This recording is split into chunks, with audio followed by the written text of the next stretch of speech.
The International Monetary Fund says Nigeria should engage in revenue-based fiscal consolidation to improve infrastructure spending.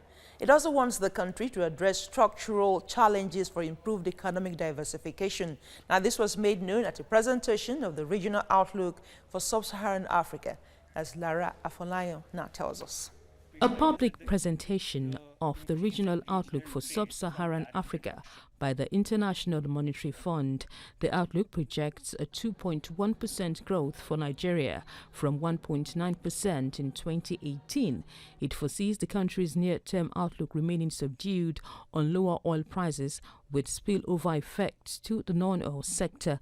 The fund now wants Nigeria to engage in fiscal consolidation for better revenue. Reforms are needed to facilitate and unleash this potential.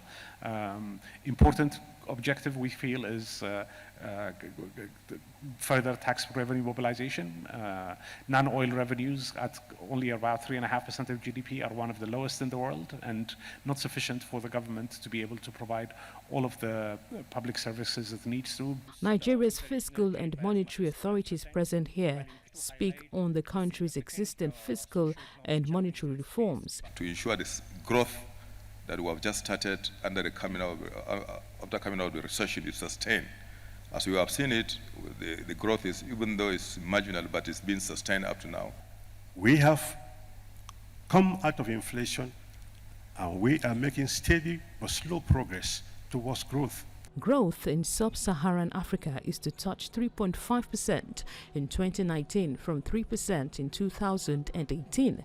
But Nigeria and South Africa are not likely to experience this growth due to policy uncertainty and other challenges.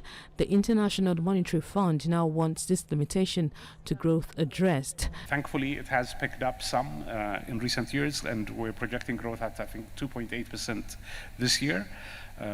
This has been facilitated by the gradual policy adjustments that have been ongoing. Africa Free Continental Trade Agreement is described here as having the potential to boost intra-African trade if barriers like infrastructure, cost of logistics, and other trade facilitation hurdles are addressed. Lara Afolayan, TVC News, Abuja.